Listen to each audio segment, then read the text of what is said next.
Hey guys, tonight we're taking a slow, meandering stroll into a world of ink-stained fingers, reed pens, and ancient temple corridors.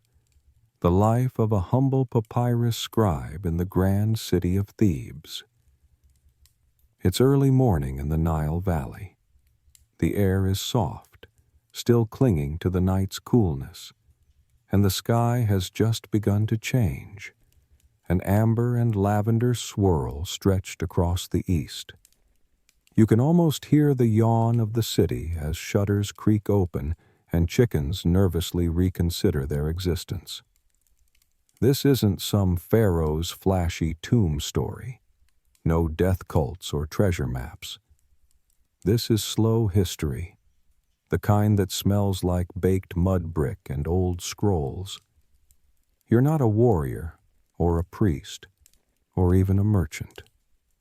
You, my friend, are a mid-tier government functionary with very good handwriting. And, spoiler, you probably won't survive this job long enough to retire. Scribe life may be quiet, but Thebes isn't exactly OSHA compliant. So, before you get comfortable, take a moment to like the video and subscribe, but only if you genuinely enjoy what I do here. And if you're listening somewhere across the world, drop your location and local time in the comments. I love seeing how far this sleepy little channel reaches. Now, dim the lights, maybe turn on a fan for that soft background hum, and let's ease into tonight's journey together. You rise with the sun.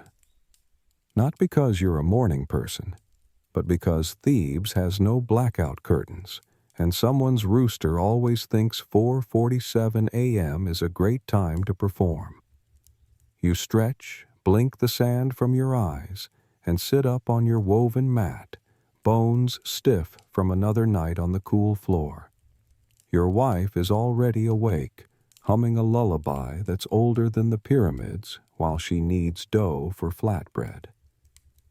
Through the open doorway, the city begins to unfurl. Palm trees sway with a lazy kind of confidence. A donkey brays nearby, dramatically, as if auditioning for a tragedy. You toss on your linen tunic, faded and ink-stained, and wash your face with water that still remembers the Nile. It's going to be hot today. Of course, it's always hot. The sun has no chill. Outside, you nod to your neighbor, a brewer with perpetually flour-dusted eyebrows. He mutters something about beer jars exploding again. You offer him a sympathetic, because that's what neighbors do. Then step out fully into the dawn of your small, ancient corner of the world. The streets of Thebes are waking up too. Merchants unfold their mats, smoothing them with hands that remember every wrinkle. A group of boys chase a stray cat, shrieking with joy as the feline darts beneath a stall of fish so pungent it could be used as a weapon. The air smells of dust, dung, and roasting chickpeas. It's oddly comforting. You clutch your little leather pouch. Inside it, your reed pens, carved with care, and a small lump of black and red pigment. It's not much, but it's your trade. Your father gave you these tools, and his father gave him his. You sometimes wonder if they felt as invisible as you do. Past the temple walls, the city grows louder, but you move quietly. You're headed to the scribal quarter, tucked behind the larger courtyard of the Temple of Amun. The giant sandstone pylons rise like the shoulders of giants, carved with scenes of battle and divinity. You roll your eyes slightly. Pharaohs love a good self-portrait, especially if they're spearing someone. Historians still argue whether the scribes of Thebes had fixed hours or came and went as needed. But you? You arrive with the sun because it's cooler and quieter, and because you're pretty sure your supervisor has a thing for punctuality. You step into the narrow shade of the scriptorium, a space filled with reed mats, battered writing boards, and the low hum of soft muttering. A few fellow scribes are already here. One nods. Another, barely awake, curses softly at a spilled jar of ink. You settle in at your usual spot by the window, where a trickle of light leaks through a crack in the stone. Before anything else, you say a quick prayer. Not to Amun, surprisingly, but to Thoth, the ibis-headed god of wisdom and writing. You touch your pen to your forehead, just like your father taught you. Then, like a sleepy magician, you begin to prepare your tools. Your ink today is black, made from soot and gum Arabic. You grind it carefully on a palette made of fired clay, adding just a drop of water until it turns into that perfect dark syrupy smear. Red ink waits beside it, reserved for headings, God's names, and passive-aggressive comments in the margins. Your stylus, a sharpened reed, slightly frayed, is moistened with your tongue. It tastes like papyrus and disappointment. You take a breath. Time to copy 30 lines of temple hymns. Again, here's the truth. It's not glamorous work. You spend hours hunched over sheets of carefully trimmed papyrus, copying the same invocations over and over. Amun, who rides the wind, who whispers truth into the ears of the just. You've written that phrase so many times your hand could probably do it without your brain. And yet, there's something hypnotic in the rhythm. The scratch of reed on plant fiber. The measured stroke of each hieratic sign. The ink dries almost as soon as it hits the surface. You work slowly, methodically, pausing only when the papyrus cracks or curls. You smooth it flat, whisper curses at the humidity, and keep going. Sometimes you wonder who will read these lines. Maybe no one. Maybe a priest will chant them once during a ceremony and then stuff the scroll into a jar forever. Or maybe, just maybe, they'll survive centuries, buried in sand, or sealed in a tomb, and end up behind glass in some faraway place, confused by modern eyes. You smirk at the thought. Professional doodler from 1290 BCE doesn't quite scream legacy. Still, you write. Because it's what you do. Because even though it's quiet, even though no one claps when you finish a scroll, there's a strange satisfaction in shaping words out of plants and dust. You're not changing the world, but you're recording it, one syllable at a time. The sun creeps higher outside, and the day begins to hum. You're halfway through the second column of hymns when your hand cramps. Again.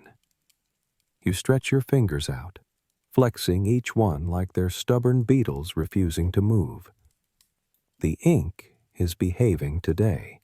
No unexpected blotches or clogged tips, but your back is already protesting. Reed mats weren't designed with ergonomics in mind. The room is warmer now, and the still air smells like old scrolls and mild human despair. Someone sneezes in the corner. You don't even look up. Your reed pen dips once more into the shallow ink dish, and you glide into another line praising Amun for making the crops grow and the enemies shrink. It's around this time every morning that you get fidgety. The monotony begins to nibble at the edges of your patience, and your thoughts start to wander. You imagine what it'd be like to work outside, maybe on a boat, or in a vineyard, or as one of those linen bleachers who always look vaguely cursed, but undeniably tanned. Then you remember the heat, and the flies, and the probability of losing a toe in some unfortunate farming accident. No, this is better. Safe. Quiet. Ink stains are more survivable than snake bites. You take a break, not because you're allowed, but because nobody's watching. From your leather pouch, you pull out a cloth wrap. Inside are your essentials, an extra reed or two, a pebble for grinding pigment, a tiny wax tablet for quick notes, and your lucky scarab amulet. It's chipped and utterly unimpressive, but it once belonged to your uncle, who famously passed out during a royal ceremony and survived. You respect that kind of resilience. Time to prep your colors again. Today's red ink needs thinning. You grind the ochre against your palette, the grains rasping like sandpaper under your fingertips. The result is a dusky, rusty hue that will serve well for divine names and rubricated sections. You test a few strokes on the edge of a used papyrus scrap, your version of a warm-up sketch. Historians still argue whether scribes mixed their own inks or relied on specialists, but in your case, it's DIY or nothing. The temple budget committee isn't known for generosity. Just then, a gust of warm wind creeps through the window, scattering a few loose pages onto the floor. You groan and scramble after them, catching one just before it slides under a colleague's sandal. He gives you a slow blink, the kind of look that says, "We're all dying here, quietly." You can't help but chuckle. The scribal brotherhood may be understated, but it runs deep. You've shared ink, mistakes, and more than a few questionable meals with these men. One of them even composed an entire satire about temple bureaucracy last year. Got away with it too by disguising the characters with animal heads. You still refer to your supervisor as Great Cow Who Gathers Taxes. Your stomach growls. Still a while before lunch. You dig into your cloth pouch again and pull out a bit of dried fig. It tastes like sweet bark, but staves off the yawns. Then it's back to work. Today's scroll is thick papyrus, good quality, expensive stuff, probably destined for a ceremony or nobleman's library. Your handwriting must be flawless. None of that quick shorthand you use when scribbling memos or shopping lists. You trace the curve of a glyph slowly. An arm, a loaf of bread, a wavy line that means truth or order, depending on the mood of the gods. You love that about the script, how a single symbol can carry layers of meaning. It's like whispering secrets through the ages. A whisper behind you makes you pause. Two younger scribes are bickering in hushed tones over a miscopied proverb. One claims it said, "A wise man listens to silence," while the other insists it was, "A wise man silences those who listen." Both sound ominously accurate. You roll your eyes and keep writing.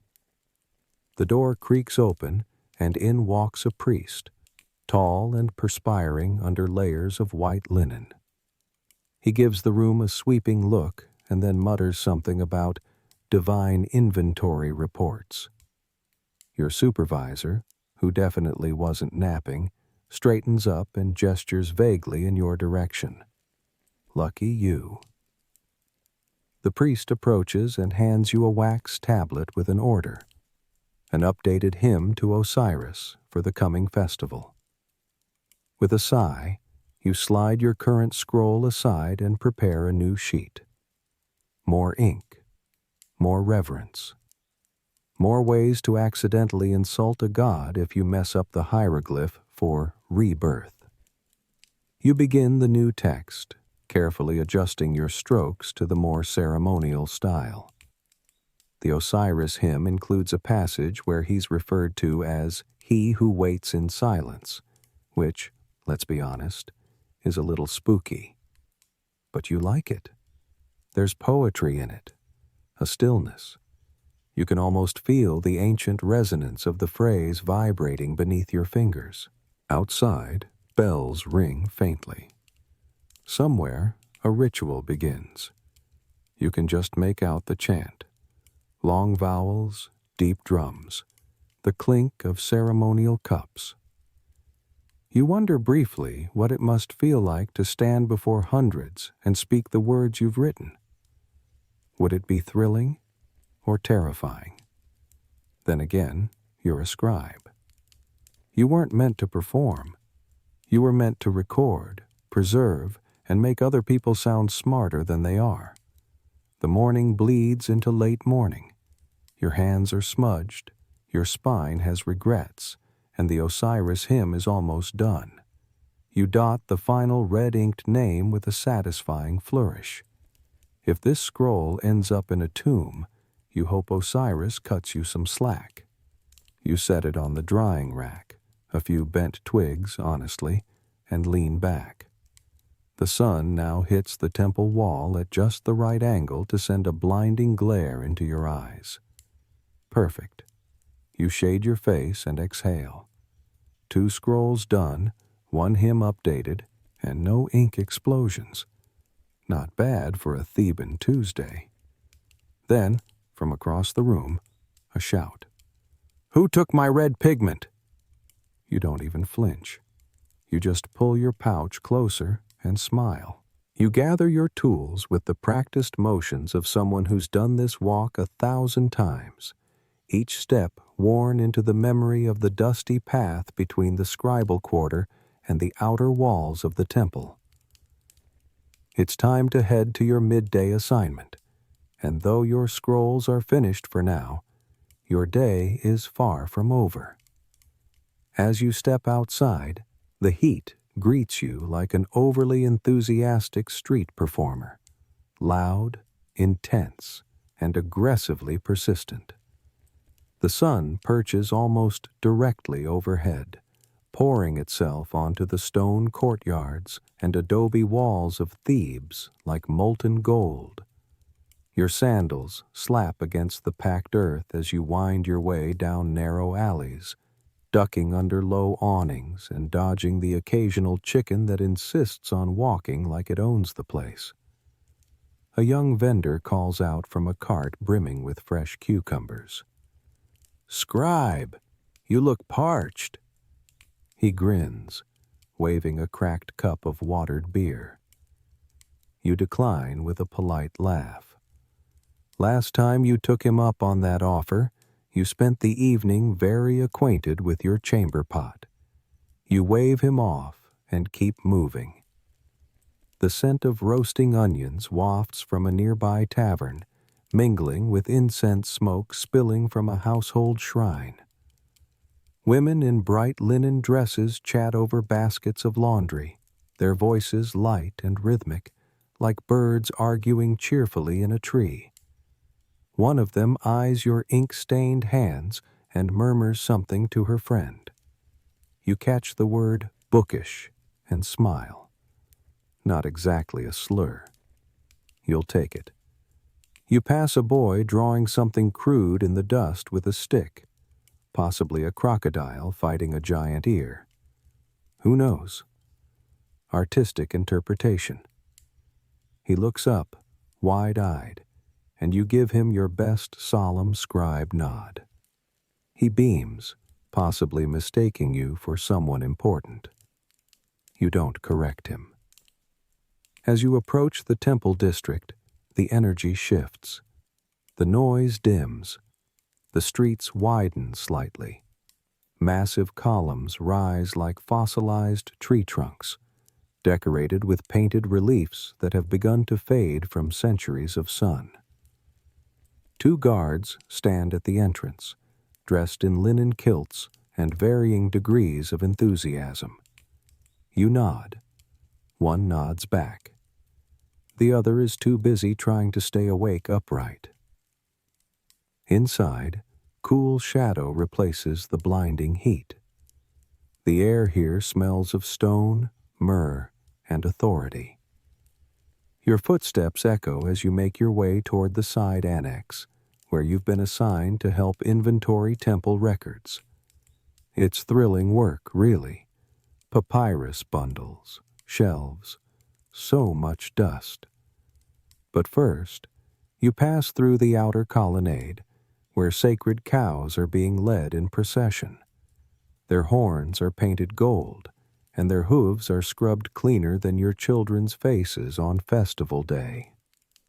A priest chants sonorously as they go by, and you lower your eyes respectfully, even though the nearest cow looks like it might sneeze on you. Historians still argue whether these processions had any real ritual power or were more symbolic pomp for the public. Personally, you suspect it's about 70% religious significance, 30% theatrical flair. Either way, the cow has better jewelry than you do. At the annex, you're greeted, well, acknowledged, by an older scribe with a face like wrinkled linen and a temperament to match. "You're late," he says, though you're not. He always says that. You join him at a low table covered in bundles of tax records, temple grain logs, and a scroll that may or may not be the result of someone copying with their elbows. He grunts and hands you a brittle sheaf. "Find the name Khonsu Hotep in this list of donations," he says. Someone claimed he donated a bull. I say it was a sack of barley. You squint. The list is, charitably, a mess.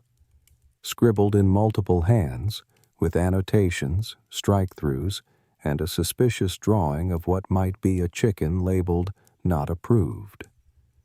Your job is to decipher all this while making it look like it was effortless. Scribes, after all, are supposed to know everything, like walking encyclopedias with back pain. You begin scanning, lips moving slightly as you read. Your finger traces names. Merira, son of Pa-Intef, donated 2 baskets of figs. Neferu, half jar of oil and a bronze fish hook. Then, finally, Khonsu Hotep, bull. You point it out with a raised eyebrow. Looks like the bull wins. The elder scribe sniffs. Still think it was barley in a bull costume. It's not even a good joke, but you both chuckle anyway. Sometimes, temple work feels like an endless loop of paperwork and disagreements over ancient cows. But every now and then, there's a strange sort of camaraderie in it, like you're all slowly sinking in the same dignified boat. A shout echoes from down the hall. Someone dropped a basket of ink pots. Again, you ignore it. Not your section. Not your problem. By mid-afternoon, the light in the annex is slanting low through the latticework. You've found 5 errors in the inventory scrolls, fixed 3 misattributed offerings, and resisted the urge to write "This is nonsense" in hieratic shorthand at least twice. You call that restraint. Your colleague leans back, cracking every vertebra in his spine like a palm branch. "Time for a break," he says, and you nod gratefully. Your knees agree. You tuck your tools into your pouch, brush off the worst of the dust, and step back out into the slow blaze of Theban sun. The walk back toward the temple courtyard is slower this time, not from exhaustion, but from simple awe. You've passed these same pillars, these same reliefs, your whole life. But sometimes, when the light hits just right, they strike you as enormous pages from a book written by gods. One wall shows a pharaoh smiting enemies. Classic. Another shows Thoth, the scribe god, writing on a tablet as a monkey watches nearby. You always relate to that monkey. He looks like he's silently judging the penmanship. You linger for a moment longer, then continue down the corridor, the sandstone walls warm beneath your fingers. Outside, the city continues its noisy breathing, but here in the quiet echo of the temple, you are something else, an invisible thread in the grand tapestry of this ancient city. And your shift isn't even over yet. The shade doesn't last. You're back outside, crossing the courtyard to the scriptorium annex, where the real meat of the day awaits. Hymn transcription. Again. If Thebes were a person, it would be someone who demands you rewrite the same love letter 1,000 times, only with neater line breaks and extra emphasis on glorious splendor. You re-enter the writing room, where the air is heavy with incense and dried sweat. A few scribes have left for lunch, and the remaining ones eye their scrolls like they've just insulted their mothers. Your work table is still there, untouched, a little oasis of papyrus, ink, and existential weariness. You pick up the fresh sheet of papyrus you laid out earlier and begin copying a new hymn to Amun. This one is longer, more poetic. You suspect it was composed by a priest who had too much wine and too few constraints. The lines are full of metaphor. Amun as the hidden wind, the burning horizon, the pulse behind the sky. It's beautiful, yes, but it's also 480 words longer than it needs to be. Still, you scratch away at the first stanza, reed pen gliding over the fibers in long, familiar motions. The ink flows well. The room is blessedly quiet. And then, as always, your mind begins to drift. You think about how, once upon a time, scribes were rock stars. Or so the stories go. In the Old Kingdom, they say, a good scribe could rise to power, amass land, even get their name carved into stone. You have a name too, of course, scrawled in the corner of a tax record no one will ever read twice. Not quite the same thing. Your hand moves automatically, forming each symbol with practiced ease. The loaf, the feather, the coiled rope. You pause only when you reach a phrase that gives you trouble. He who stirs the reeds beneath the waters. That's new, slightly ominous. You glance at your red ink and contemplate adding a tiny fish for dramatic effect. You don't. You reach for a fresh reed pen, slightly firmer than the last. Historians still argue whether different pens were used for different scripts, but in practice, it's less about style and more about which one hasn't snapped yet. The door creaks open again, and in walks a junior priest with the expression of someone carrying either bad news or more work. Both, it turns out. There's a correction needed, he says, holding up a scroll like it personally offended him. You copied Amun, light of the two lands, but the high priest says it should be Amun, uniter of the two lands. You stare at him. It's 3 lines from the end, you say. He shrugs. We must preserve divine accuracy. Of course you must. You take the scroll and a knife, carefully scraping away the offending word. Papyrus doesn't like second chances. It buckles, it resists. But with enough care, the mistake vanishes, and the new text slides in like nothing happened. Well, almost. The grain will always remember, but the high priest won't notice. You hand the scroll back. The priest nods in thanks, then hesitates. Also, the scribe who was copying the festival calendar for next month fell off a ladder. Would you be able to? No. You don't even let him finish. He gets the message. Very well, he mumbles and disappears. You return to your hymn, but your thoughts linger on the man who fell. That ladder's been dodgy for weeks. You told someone. They said it was divinely sturdy. You suppose that's not how bones work. Scribes don't usually die dramatically. Not in battle, not on expedition. But they do slip, get ink poisoning, inhale too much mold from old scrolls, or fall asleep with a burning lamp too close to their linen. You know of one who was attacked by a goose. He lived. The goose did not. You shake off the gloom and keep working. The hymn flows again, each verse a slow unfolding of divine praise.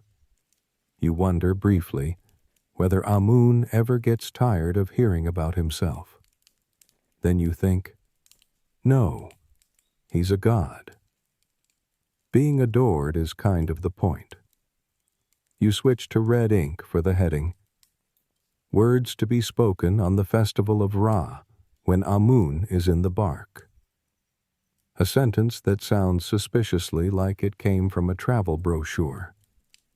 You imagine Amun relaxing on a boat, sipping fermented date juice, enjoying a strong breeze. The light shifts again. Sunlight now slants through a narrow slit near the ceiling, throwing golden beams across the room. Dust particles drift lazily in the air, catching the glow like tiny drifting spirits. You pause, read pen in mid-air, just to watch them. There's something meditative about this work. The slow pace, the small motions, the control over every stroke. In a world of chaos, plagues, invasions, collapsing ceilings, your scrolls are stable, predictable, they obey. Someone coughs behind you, breaking the moment. A young apprentice walks by, balancing a stack of scrolls as tall as his torso. You hear a thump as one hits the ground. He panics, fumbles, and drops another. You sigh, stand, and help him pick them up. His face is bright red. Thanks, he mutters. I'm still getting used to all of it. You nod, remembering your own early days, smudged ink, trembling hands, an unhealthy fear of accidentally writing the wrong god's name. It gets easier, sort of. You sit back down, adjust your tunic, and finish the last verse of the hymn. A flourish here, a neat red glyph there, and it's done. You blow gently across the surface, helping the ink set. It smells faintly of resin and dust. You place the completed scroll in the outgoing tray. Just in time, too. The head scribe steps in, gives you a once-over, then grunts approval, or indigestion. With him, it's hard to tell. You wipe your hands on a cloth and lean back. Another hymn. Another offering to the gods through your fingers. It's not glory. It's not wealth. But it is something lasting. Maybe. You glance down at the inkwell. A single drop of red clings to the edge, wobbling. You tap it gently, and it falls, perfectly, onto the spent reed tip. One more page, done. The day isn't over. But for a moment, you breathe. The sun is now high and merciless, plastering its heat across Thebes like someone set fire to a clay oven and dared the entire city to stay conscious. You step out into the temple courtyard again, scroll work done for now, body creaking like an old reed basket. Every movement feels like a personal protest against gravity. The midday air doesn't move. It hangs. You wipe your forehead with the hem of your tunic, then immediately regret it. Now your face smells like old ink and yesterday's olives.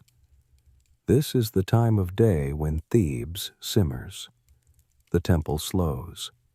Priests seek shade. Guards lean against columns pretending to look alert. Even the cats slink into doorways, their eyes narrowed into slits of royal disdain. You envy them. Your assigned work is paused, mercifully, because there's a delivery of blank papyrus sheets happening somewhere, and until it arrives, there's not much else to do but wait. So, with the logic of a man who knows the system and the heat well, you disappear. You cross the courtyard again, ducking through the side entrance, past an apprentice sweeping the same spot for the third time, or maybe just stirring dust for fun, and head down a narrow path lined with flowering sycamores. You know this route well. It leads to a quiet grove behind the temple. Shade, breeze, and, if the gods are feeling generous, a bit of stolen silence. And food. You settle beneath your favorite sycamore, its bark peeling, roots gnarled, leaves hissing softly overhead. Nearby, a small trickle of water flows through a stone channel, its surface shimmering like polished copper. You unpack your modest lunch, a round of flatbread, 3 dates, a sliver of goat cheese, if you squint, and a fig that looks like it's seen better dynasties. As you chew, you spot a monkey in the branches above. He's eyeing your dates with the intensity of a tax collector. You hold up one. He chitters. You toss it. He misses. You both pretend it didn't happen. You lean back against the trunk, letting the bark press into your shoulders. This part of the day, this little wedge of stillness, is sacred in its own way. No prayers, no scrolls, no gods demanding poetic metaphors. Just the soft rustle of sycamore leaves and the faint buzz of something insect-like, but hopefully not bitey. It's in moments like this that you reflect, and sometimes regret. You think about the life of a scribe, respected, yes, in theory. Necessary, absolutely. But glorified? Rarely. You're not a builder of monuments. You don't hold divine relics or interpret dreams. You translate someone else's meaning into clean, neat lines. Then move on. A human conduit. A literary beast of burden. And yet, there's pride. Quiet, stubborn pride. Anyone can speak. Few can write. As you chew the last of your bread, you hear 2 priests arguing on the other side of the grove.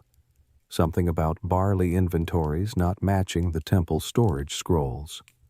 Classic. Check with the scribes, one says. We did. They said it's correct. So then why are there 3 barrels missing? You smile to yourself. It's always the scribes who get blamed when something disappears. Never the rats. Never the nobleman's son who suddenly throws a massive party involving suspiciously large amounts of temple grain. Never the wind which has apparently stolen everything from ceremonial daggers to a bronze idol. Still, you stay quiet. No point getting involved. Besides, you're off the clock for approximately 12 more minutes. You pluck a leaf from the branch above and idly scratch hieratic letters into the dirt with the stem. Your name, then your wife's, then a small, completely inaccurate rendering of your family goat. You wonder what your son's doing right now, probably trying to convince his mother that climbing the granary roof isn't that dangerous. Again. Your father used to bring you here when you were a boy, taught you how to mix ink under this very tree. You remember him holding up a piece of papyrus and saying, "These are our bricks, boy. We build with these." At the time, you thought it was metaphorical. Now you realize he meant it quite literally. Bricks are solid. Papyrus, less so. But in the hands of a scribe, they shape empires. A lizard darts across your sandal, pausing for exactly 0 seconds to consider whether you're friend or foe. You flinch slightly, then chuckle. Somewhere above, the monkey chokes on a fig pit. It's a perfect midday symphony. Historians still argue whether scribes took these kinds of breaks regularly or only when left unsupervised. Based on today's events, you're leaning toward the latter. The temple may be divine, but it's also wildly disorganized. If you disappeared into a pottery jar for an hour, no one would probably notice, until someone needed something copied, and then it would be your fault for not being omnipresent. You dust off your hands and stand slowly, spine snapping like a dried scroll. Time to return. But before you go, you whisper a small thank you to the sycamore tree. Not because you believe it hears you, but because your father did. And sometimes, tradition is less about belief and more about continuity. You pass the same young apprentice on your way back. He's now sitting in the shade, balancing a writing board on his knees, tongue between his teeth as he practices his hieratic signs. The glyph for sun looks like a pancake, and the reed looks like a fish. You resist the urge to comment. Instead, you give him a nod. "Try less tongue," you say dryly. He startles, blushes, and hides his practice sheet like it's a contraband love letter. You smile and keep walking. Back in the scriptorium, the delivery has finally arrived. New papyrus sheets tied in bundles, still stiff and slightly greenish at the edges. One scribe mutters something about beetle infestations. Another's already taken a sheet and is fanning himself. You return to your corner, refreshed if not fully inspired, and unroll a fresh scroll. The reed pen waits beside the inkwell like an old friend, or maybe an ex you keep coming back to. The hymn isn't going to copy itself. You dip your pen, sigh, and begin again. You're halfway through a passage about Amun's mystical fragrance that fills all lands, which, frankly, sounds more like a perfume ad than divine scripture, when your stomach gives a long, indignant growl. Right on time. The second half of your day always starts with that familiar reminder. You're a mortal in a city that smells like roasting onions and fried fish. You finish the line with a dramatic curl of the reed pen, blow on the ink to set it, then tuck your tools away. It's time for the sacred rite of lunch under the sycamore, Part 2. Back outside, the heat has mellowed, just slightly. The sun now leans westward, casting long golden shadows that slip between the colonnades. Thebes hums gently, like a well-fed cat. You stroll back to the grove, sandals slapping against the stone, and find your sycamore again. The monkey's gone. In his place is a cat curled up in the dirt, fur twitching lazily. She opens one eye to regard you and promptly returns to the gods of sleep. You sit. Pull out the rest of your lunch. A dried onion pancake, more chewable relic than food. A handful of chickpeas, and a cracked clay jug of cooled barley beer. It smells faintly like vinegar and second chances. As you eat, you drift. You think about the scribe's place in this city. You're trained, literate. You handle knowledge, not bricks or spears. In theory, you're respected. In practice, it's more complicated. Priests outrank you. Nobles ignore you. And the workers? They often look at you like you're made of ink and smugness. You once overheard a stonemason call scribes people who write things that people like me ignore. That stung. But then again, you've seen the way he carves Nehesi-was here into sacred walls. So perhaps it evens out. You flick a pebble into the stream and watch the ripples fan out, distorting your reflection. It's always a little unnerving, seeing yourself in water, like the gods haven't decided whether to keep you or toss you back in. A breeze stirs the leaves above. For a moment, all you hear is the water, the hush of trees, and a very persistent insect trying to romance your ear. You swat it gently and take another swig of beer. Historians still argue whether temple scribes were truly educated or just trained to copy blindly.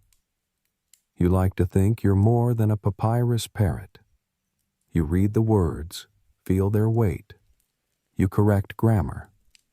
You once rewrote a hymn to better fit the meter.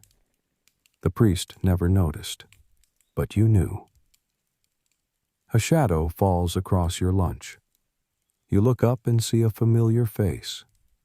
Pamu, one of the older scribes, balding but proud, with the gait of a man who no longer cares what priests think.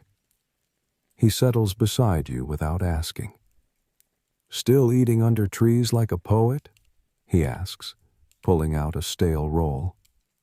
"Still correcting the high priest's spelling mistakes like a ghostwriter?" You reply. He grins, broken-toothed. "Every day." The two of you chew in comfortable silence for a while. Then, with a sigh, Pamu stretches out and stares up at the branches. "Do you ever wonder," he murmurs, "if anyone will read what we write 100 years from now? 200? You shrug. "I wonder if my son will read what I wrote yesterday." He laughs, a soft, wheezy sound. "True. My daughter used one of my old scrolls to wrap fish. Said the gods wouldn't mind." You chuckle, then pause. "Do you think they mind?" Pamu squints. "If they do, they haven't said anything." The silence stretches again, broken only by the rhythmic buzz of cicadas and the slosh of water in your clay jug. The shade is perfect now, cool but dappled with light. You lie back, letting the earth hold your weight, and for a brief, flickering moment, you wonder what life would have been like if you'd chosen a different path. A merchant? Too much haggling. A soldier? Absolutely not. A priest? Too many feathers and fasting. You sigh and accept your fate. Papyrus, ink, and the occasional divine typo. Pamu rises. "Back to the scroll mines," he says, dusting off his tunic. You nod. Try not to fall asleep on your ink again. He waves dismissively. That only happened once. It left a nose print. He disappears down the path. You linger for a few more breaths. The sun's begun its slow descent, gilding everything in soft amber. You pack up your lunch remnants, tip your jug to the sycamore in silent tribute, and head back toward the temple. On your way, you pass a few boys roughhousing with papyrus scraps. They've fashioned crude masks, birds, crocodiles, a very questionable lion, and chase each other, shrieking like theatrical demons. You smile. Maybe some of the scraps they're using were yours. Rejected drafts, blotchy lines, errors no one cared to save. Now they're monsters in masks, given a second life in the hands of children. Back inside the scriptorium, the energy has shifted. The light is golden, the shadows longer, and the scribes more subdued. Some are packing up.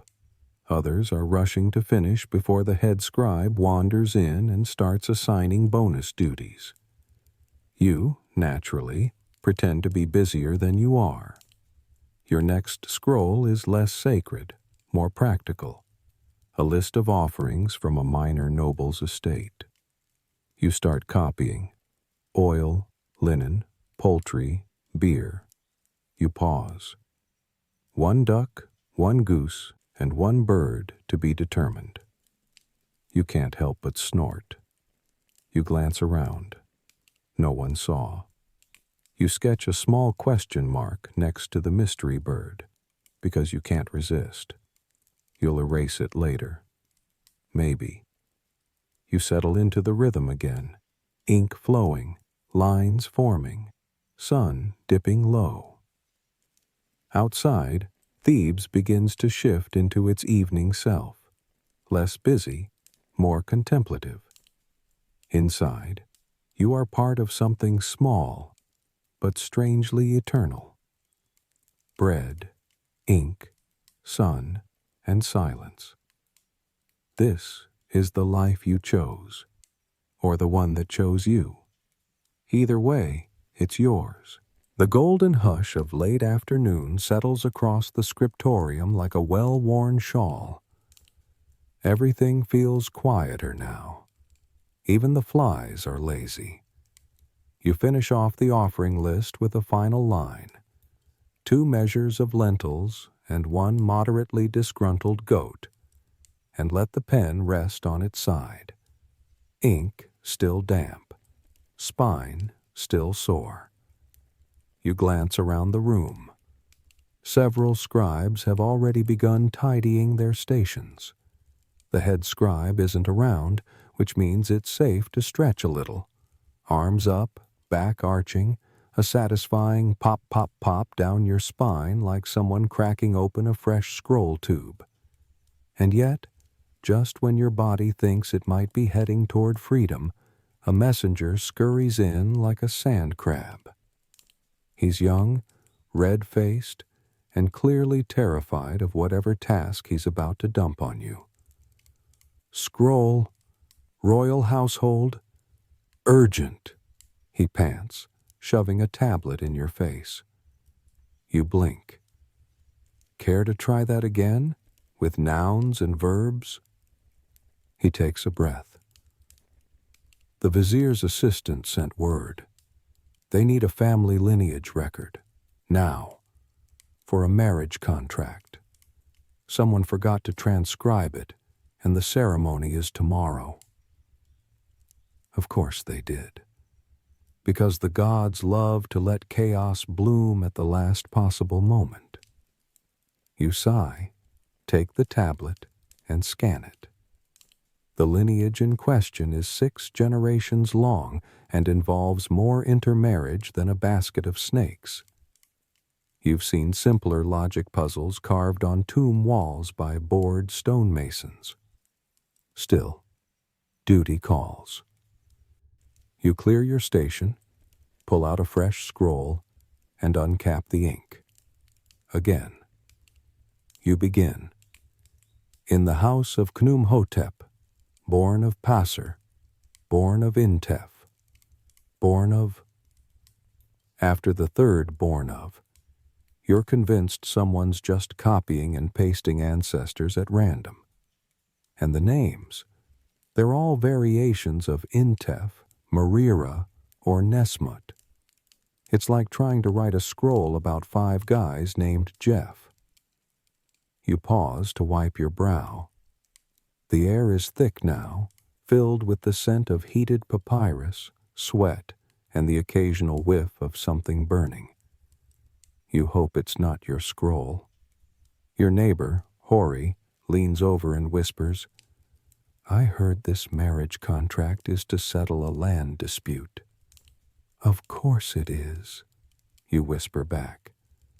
Nothing says eternal love like barley fields and tax forgiveness.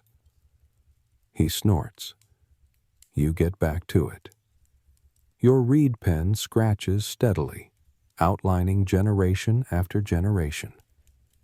There's one uncle who sought enlightenment in the southern oasis, probably ran off with someone's daughter, and a great-grandfather listed as a provider of donkeys to the royal stables, which you make a mental note to reuse as an insult. Historians still argue whether these genealogies were accurate or, more likely, socially engineered storytelling. In your opinion, half the people listed are wishful thinking, or pets. Then you reach a puzzling line. Daughter of Iset Nofret, sister to her own cousin. You pause. That's not how cousins work. You consult the wax tablet again. Nope. That's what it says. You write it anyway. You're just the messenger, not the genealogical referee. As you approach the end of the scroll, you switch to red ink to highlight the name of the bride, Tiamut, daughter of the house of Khnumhotep, possessor of beauty and 12 jars of oil. You can't help but smile. If only modern romance came with clear inventory lists. The sun outside is now painting the city in bronze. You can hear distant drums, the first hints of evening rituals stirring the city back into motion. The courtyards will soon glow with torchlight. The priests will chant. Offerings will smoke. And you will still be writing. Your fingers ache. Your necks become one large knot. But the scroll is nearly done. You take a final deep breath and write the blessing at the end. May the union be fertile, harmonious, and free from scorpions. A traditional line, also deeply practical. You roll the scroll with care, tie it with a length of faded linen, and seal it with a wax stamp. The vizier's messenger, who's been pacing nearby like a forgotten donkey, rushes forward, grabs it with a quick bow, and scampers off without another word. You slump in your seat. For a moment, just a moment, you allow yourself the luxury of staring at nothing. The stone wall before you is cracked and marked with centuries of idle graffiti. Prayers, jokes, the occasional poorly drawn cat. One says, "I hate writing. My hand hates me. My back is a liar." You nod in solidarity. You begin to tidy your station. Ink pots closed, reed pens cleaned, papyrus scraps gathered. But just as you finish tying up your tools, someone calls your name. It's not a scribe.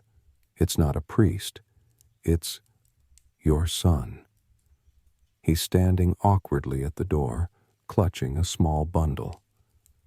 You didn't expect him so early. "I finished it," he says. He steps forward and unfurls a thin scroll. his very first practice copy of the opening hymn to Mahat. The letters are wobbly. Some symbols are upside down. One bird has fangs, but it's his. You take it gently, scan it, then nod. She'd be flattered, you say. He beams. You pat his head. Next time, make the owl less angry. Got it. The room begins to empty as scribes finish their tasks. Outside, the glow of evening grows deeper, softer. You hand the scroll back to your son, gather your things, and together you walk out of the scriptorium into the hush of Thebes at twilight.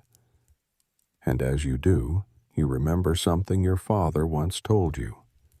Ink is the shadow of memory. You wonder what kind of memory you're leaving behind.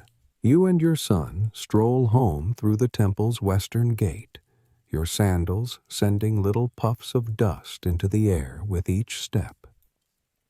The sky above is now a thick wash of apricot and lilac, the kind of painted horizon that would inspire a poem, if you weren't too tired to write one. The streets of Thebes at dusk are something else entirely. Not loud, exactly, just alive in a different key. Vendors close up their stalls with tired chatter. Families gather on rooftops to catch whatever breeze the gods might be offering.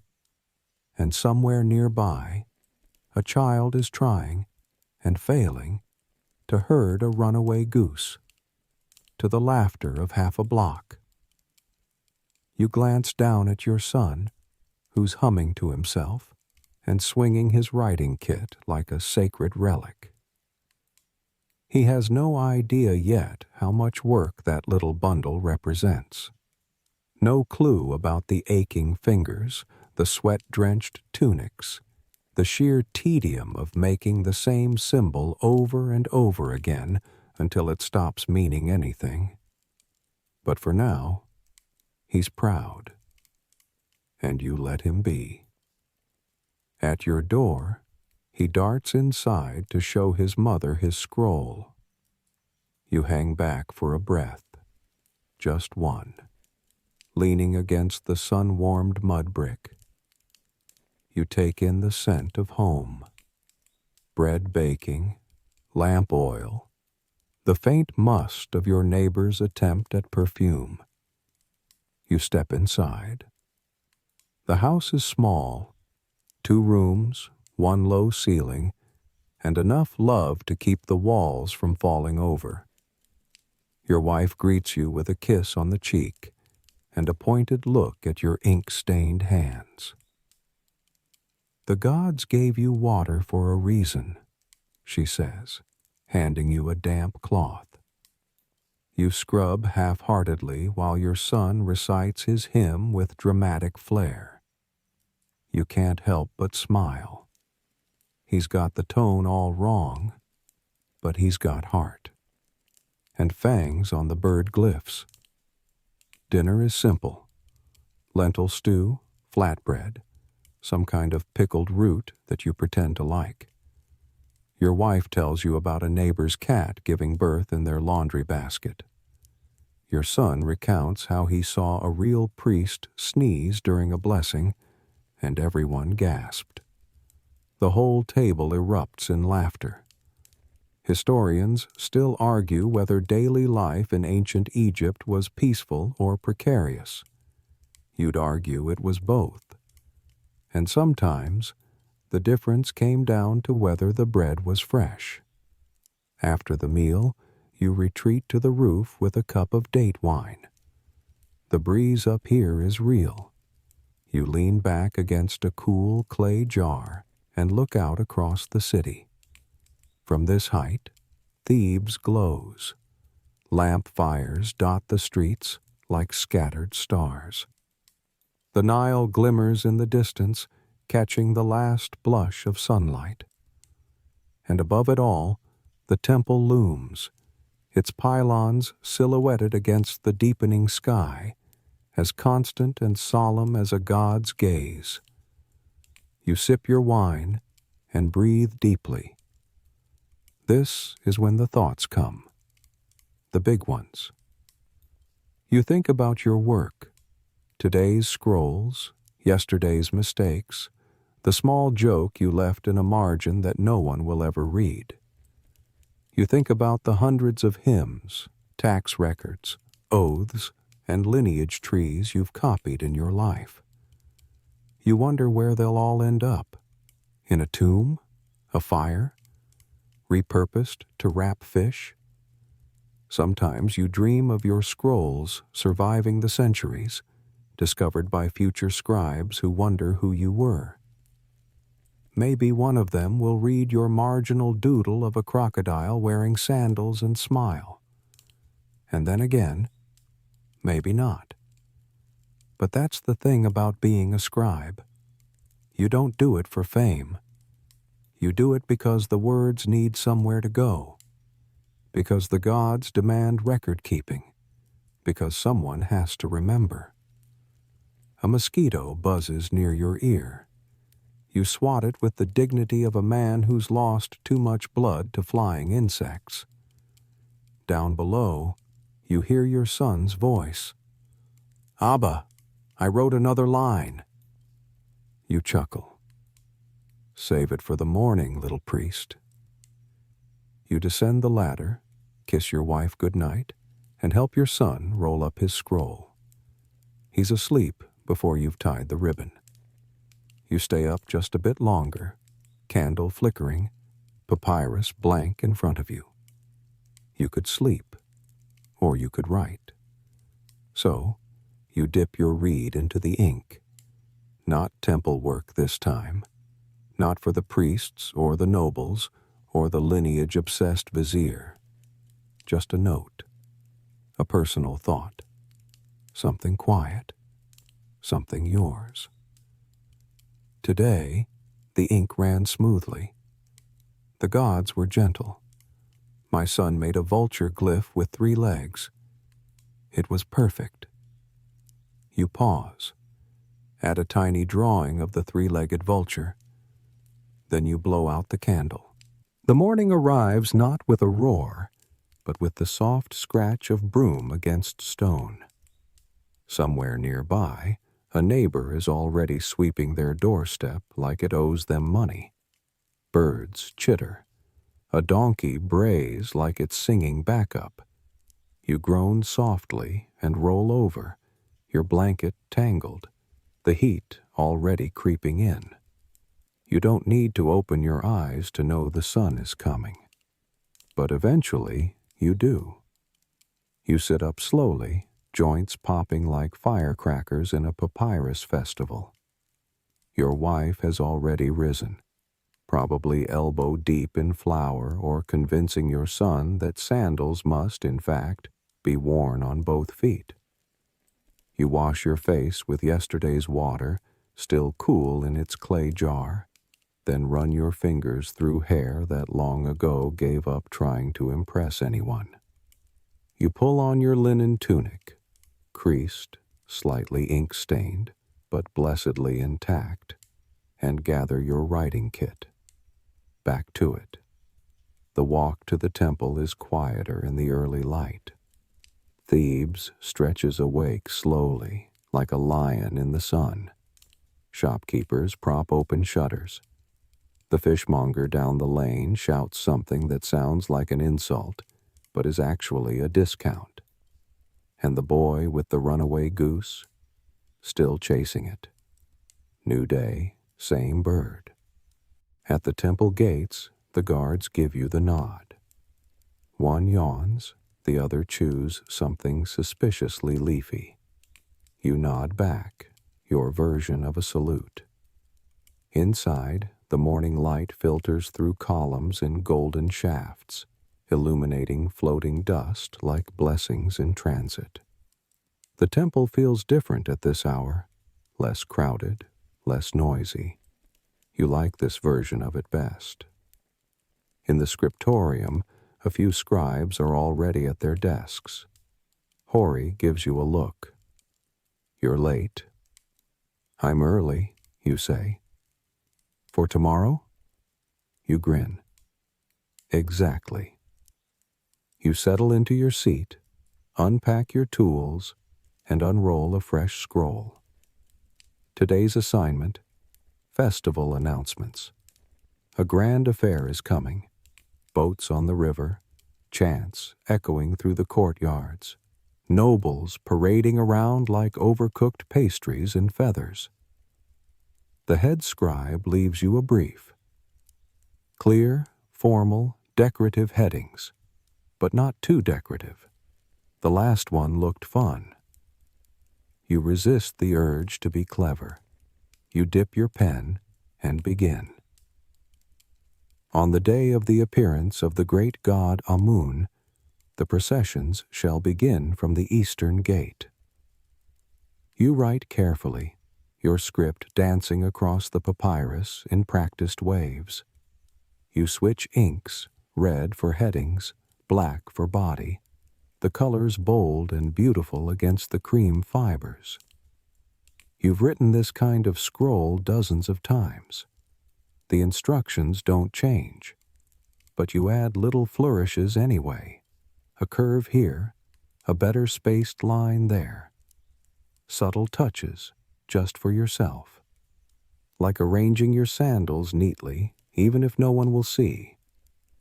You take a break mid-scroll to stretch your fingers, and your eye catches on a small detail scratched into the edge of your writing board. A tiny doodle, years old. A scarab, clumsily drawn. You'd made it during a training session, bored to tears by ink viscosity lectures. You almost got caught. Almost. You trace it now, smiling faintly. Historians still argue whether ancient scribes were artists or functionaries. You know the answer is both. Sometimes neither. Sometimes you're just someone with a cramped wrist and a deadline. Mid-morning, the temple begins to pulse with new energy. Drums thump in the distance. Rehearsals. A priest bursts in muttering about color dyes arriving late. Someone's cat, why is there always a cat, has curled up inside a papyrus basket and refuses to leave. A scroll runner hurries past and knocks over a water jar. Nobody reacts. This is just Tuesday.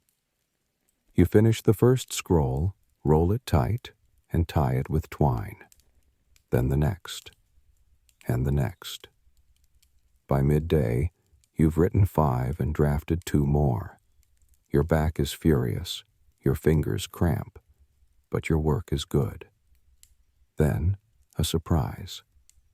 The head scribe appears at your elbow, not with a frown, not with more work, but with something rare. Praise. This one's clean, he says, tapping your third scroll. Elegant spacing. You nod. Must be the new pen. He doesn't smile. He's not built for that. But you can tell. He noticed. After he walks away, you allow yourself a breath of pride. It's not much. But in the scriptorium, elegant spacing is the equivalent of a standing ovation. You stand to stretch and catch a glimpse of your son peeking in through the doorway. You motion him in, and he pads over, scroll clutched in hand. Another one? You ask. He nods proudly. This time, the falcon only has 2 legs. Progress. You sit him down beside you, slide a scrap of papyrus his way, and guide his hand through the opening lines of a festival hymn. He's clumsy. His lines wiggle like drunk snakes. But he's focused. And for a moment, your day softens. You write together, father and son, side by side, 2 specks in the vast current of Thebes. You glance over at him and think, this is how memory is made. not with monuments, but with repetition. He frowns, tongue poking out in concentration, and carefully draws a falcon with a slightly confused expression. Perfect, you whisper. The afternoon sunlight slants deeper into the scriptorium now, casting long amber streaks across the floors and illuminating the scroll dust like soft, sacred snowfall. The energy in the room has shifted once again. Not as lively as morning, not as weary as evening. This is the in-between time, when things feel suspended. You and your son are still seated together, both hunched over your respective scrolls, and for a brief moment, there's perfect synchronicity. Your pens dip, scratch, pause, and exhale ink almost in rhythm. You glance at him sideways, his brows knitted with pure concentration. He's got the opening verse of the hymn nearly right. The reed pen trembles in his small hand. The Ankh sign looks a bit like a trident wearing a hat, but that's a common beginner's mistake. You made it too, once. Not bad, you say, though Ra's name might prefer not to be spelled backwards. He squints, blinks, and blushes. Oh. You ruffle his hair and slide his pen into the inkwell. We'll fix it tomorrow. He pouts, but you can see the fatigue beginning to settle in his shoulders. He's been at it longer than usual. There's a reason scribes don't start training at full pace, because full pace feels like transcribing time itself. You let him pack his things and send him home early with a promise of honeyed bread if he cannot chase cats on the way. Once he's gone, you return to your own scroll, but your thoughts drift a bit. Being a scribe is lonely in a specific silent way. You spend your days between the words of others, shaping them into permanence. You are never the speaker, just the echo. Yet somehow, your fingerprints are on everything. You pause to examine your own hands. Ink-stained fingertips, calluses where the reed rests, slight tremor when you flex. These hands have outlived seasons. They've copied prayers, curses, tax lists, poems, and once, memorably, a shopping list written in surprisingly emotional hieratic. You still remember it. 1 onion for sorrow, 1 fig for sweetness, 1 pot of beer for forgetting. You had to check twice to be sure it wasn't a funeral hymn.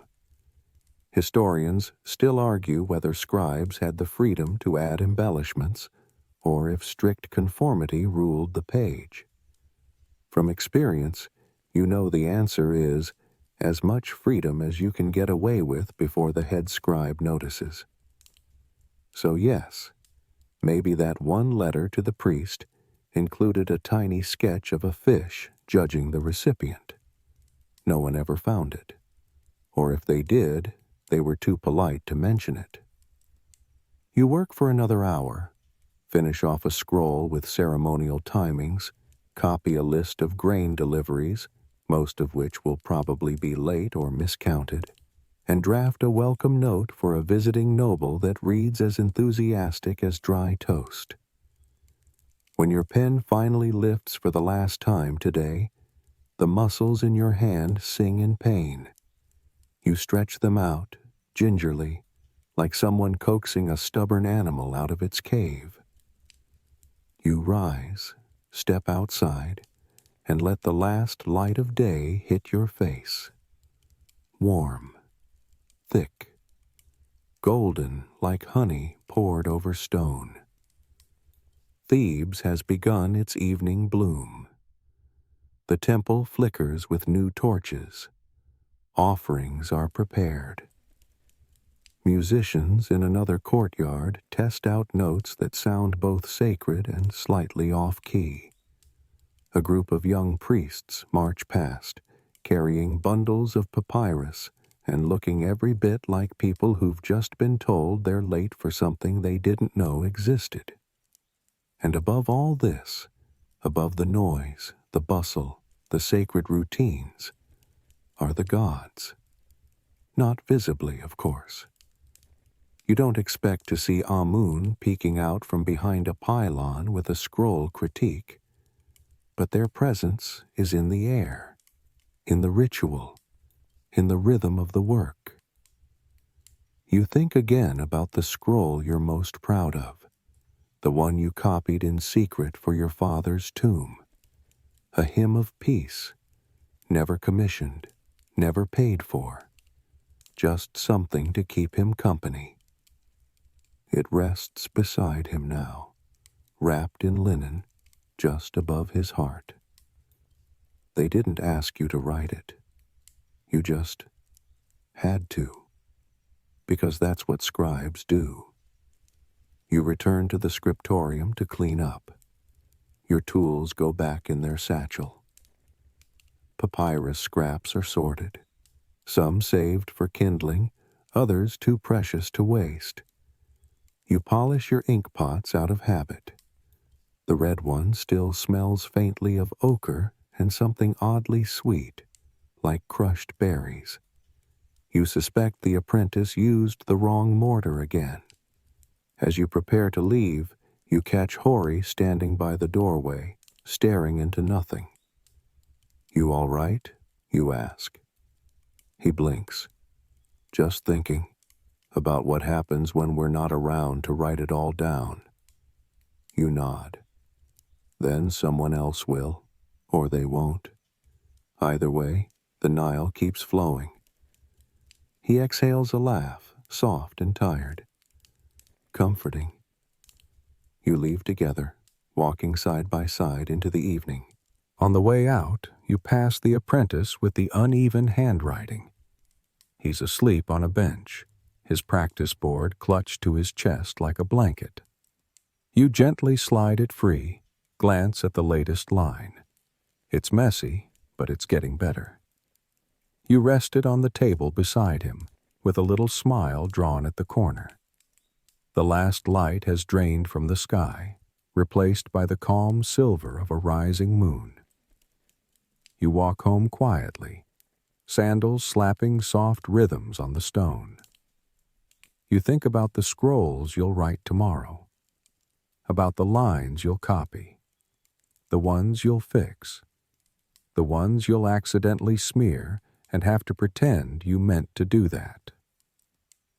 Another day, another set of words. But for now, you rest. By the time you reach home, the moon is full and impossibly bright, casting a silver glow so strong it paints Thebes in ghost light. Shadows lengthen in strange, quiet directions. The familiar streets look slightly alien, like someone rearranged the city when no one was looking.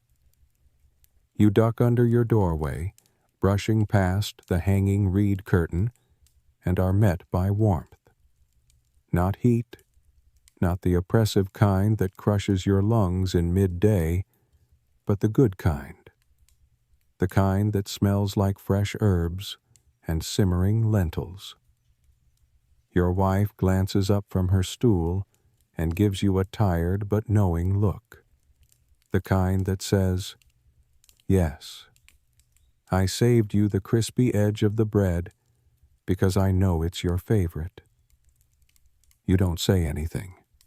Just lean down, kiss her forehead, and make your way to the corner where your son sleeps, sprawled out like a collapsed starfish. His scroll lies beside him again, the latest glyphs half finished. One bird, one water ripple, and something that might be a man or a duck in a tunic. You smile. Progress. You eat dinner late and slowly, chewing with the attention of someone who has earned every bite. As you finish, you sit back and gaze through the open ceiling hatch at the stars. They're scattered like distant bits of crushed quartz across black silk. No clouds tonight, just that big, soft silence that belongs to deserts and people with full bellies. Historians still argue whether ancient Egyptians could see constellations like we do, whether they grouped stars into recognizable stories or simply let them exist as quiet sentinels. Either way, you've always found comfort in that celestial stillness. The way the stars don't care about temple politics or ink stains or whether you spelled great God with an extra reed. You finish your meal, wipe your hands, and pull out your private scroll again. Not work, not hymns, just thoughts. Your own record. Tonight, I watched my son sleep beside his mistakes. He doesn't fear them yet. That's a kind of wisdom I forgot I once had. You pause, chewing the end of your reed pen. The moonlight pours in, soft as milk. You continue. My wife made lentils again. I told her they tasted like offerings. She laughed and rolled her eyes. I think she believed me. It's this kind of writing that makes you feel most like yourself. No prayers, no dictated genealogies, no performative piety. Just fragments of your small, human life. You remember a teacher once telling you that ink is how we make time sit still. At the time, you were too busy carving cats into the margin of your practice scroll to listen. But you hear it now. You hear it in the silence after dinner, in the slow rise and fall of your son's chest, in the rustle of wind over thatched rooftops, in the way your fingers move, even when the words aren't urgent. You step outside again, barefoot now, feet pressing into warm, dusty stone. The alley is quiet. A neighbor's oil lamp flickers. Somewhere in the distance, a flute plays a soft, wandering melody that might just be the wind, or a bored apprentice, or both. You sit on a low wall and breathe. You remember your father used to sit here too. He'd roll his scroll across his knees and let you pretend to help. You'd ruin more papyrus than you saved, but he never minded. He said, "The first glyph is never the right one, but write it anyway.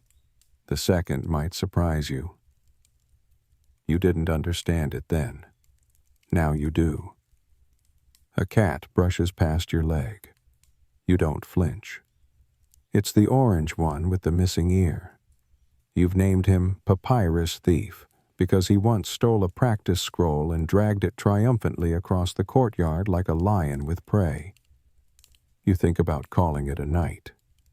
But then you see it, the moonlight reflecting off a piece of broken pottery by the well. You pick it up. Someone etched a message into the surface, just one line. The gods keep records, but so do we. You don't know who wrote it, or when, but you run your thumb across the letters, and for a moment, the world feels perfectly balanced. Because it's true. Every god, every king, every sun cycle, and tax season, and love poem, they all end up on someone's scroll, transcribed by someone like you, quiet, patient, covered in ink, wondering what tomorrow's read will feel like in their hand. You pocket the shard and return inside, careful not to wake your son as you pass. Tomorrow you'll rise early. You'll write the temple's expenses, maybe a decree from someone higher up, maybe another marriage contract involving cousins with extremely optimistic family trees. The usual. But tonight, there's just this. A quiet moment. A memory. A man with sore hands and a full belly. You lie down beside your wife, your body heavy, your breath slowing. And before sleep takes you, you whisper a prayer. Not to the gods, not out loud, not even for luck. Just a soft thought, sent gently into the dark. Let my scrolls survive a little longer. Morning again. This one sneaks in soft. The sun hasn't yet pushed its full weight into the room, but a thin blade of golden light slices across the floor, catching on a clay bowl and the edge of your writing kit. You lie still for a long moment, wrapped in quiet. Your wife breathes evenly beside you. Your son snores. Light, fluttery sounds like a pigeon with a stuffy nose. You could rise, but for now, you stay. When you do finally sit up, it's not with urgency. There's no emergency scroll to finish, no noble pacing outside your door demanding his family tree be etched in ink yesterday. Just another ordinary day. Your back aches less than usual. Your fingers flex with more give than resistance. The gods, apparently, have been merciful. You eat a quick breakfast, flatbread dipped in lentil paste, and wrap a scrap of cloth around your writing tools. You kiss your wife's cheek. Your son mumbles something about dreams involving a scroll that turned into a bird and flew away. You tell him to write it down later. The walk to the temple is the same as always. But today, you really see it. The way the streets sweep into morning. The woman throwing water across the ground to settle the dust. The fish seller singing something halfway between a hymn and a sales pitch. The temple looming ahead like a permanent thought in the back of the city's mind. Inside, the scriptorium is quiet. Too early for chaos. You settle into your seat. The stone is familiar. You arrange your tools the same way you always do. Ink left, reed pens right, papyrus flat and inviting. And then, without instruction, without anyone watching, you begin writing. Not a temple record, not a sacred hymn, something else. A list, maybe, of memories, a catalog of what it felt like to be here, to be you. The air smelled of crushed reeds and old prayers. The scribe beside me always sang under his breath. Once, I wrote a scroll so crooked, even the priest laughed. You're halfway down the page when someone enters. Not a messenger, not a priest. A woman, older, robed plainly, with eyes like polished sandstone. She carries a scroll in both hands, wrapped in linen. You know that kind of scroll. It's not for reading, it's for burying. My father was a scribe, she says. You nod, gently taking the scroll. She tells you his name. You know it. You copied his work once, long ago. You remember his strange habit of drawing tiny sandals in the margins when he was thinking. She asks you to write a hymn on his funerary scroll. Something short, but worthy. You unroll a fresh sheet. He walked in ink. He walked in silence. He made the gods' words steady. She reads it once, then again. Then she nods, and the scroll is sealed. When she leaves, You hold your pen for a long moment. Historians still argue whether scribes were mourned by name or merely remembered through their work. You suspect the answer is both. You rise for a break, stretch in the courtyard. The sun has climbed high now, casting sharp shadows between the columns. You hear laughter, some new apprentices arriving, barely old enough to sit still. They carry their boards like shields, eyes wide and half terrified. You nod to them. You remember that feeling. The day continues. Another scroll, another list of goods, another page of names. You spot a duplicate name on a tablet and chuckle. Someone's trying to get 2 portions of barley again. Nice try. Later, in a moment of quiet, you reach into your satchel and pull out that pottery shard. The one with the scratched message. The gods keep records, but so do we. You wedge it into the crack between bricks near your desk. It feels right there, hidden, waiting. You write until the sun begins to bleed westward, until the dust glows gold again, until the shadows of birds fly across the walls. And then you stop, not because you're tired, but because the day deserves an ending.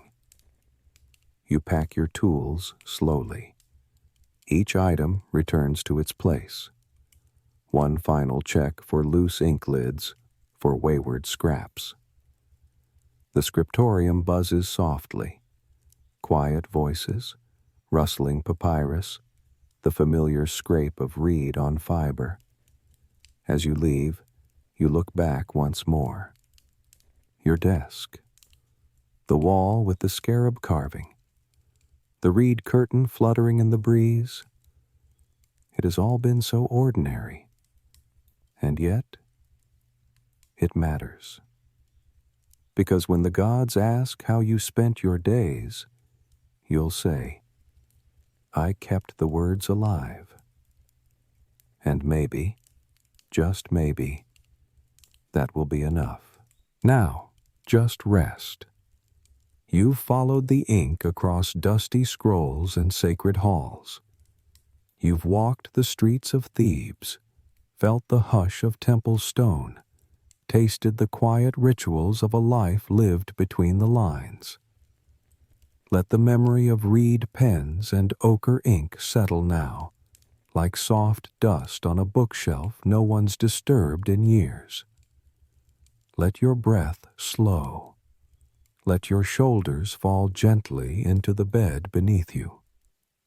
Outside, the Nile still flows, quiet, steady, eternal. The stars climb above the palm trees, blinking slowly through layers of time. The moon reflects off clay rooftops, off cooling ovens, off the flat back of a sleeping cat curled near a doorway. You are not in the scriptorium now. You are wrapped in linen, not with ink stains this time, but with calm, with stillness. In your hand, there is no pen, just the memory of one, the shape of work well done, of a scroll complete. No need to write any more tonight, no gods to appease, no names to remember, no mistakes to correct, just the soft hum of the fan, the hush of your room, the safe weight of knowing you have lived this day with purpose, with patience, with stories gently laid to rest on long sheets of papyrus. Close your eyes now, and let the sands of ancient time drift gently over you. Thebes sleeps. The scribes sleep. Even the gods rest their eyes. And so can you.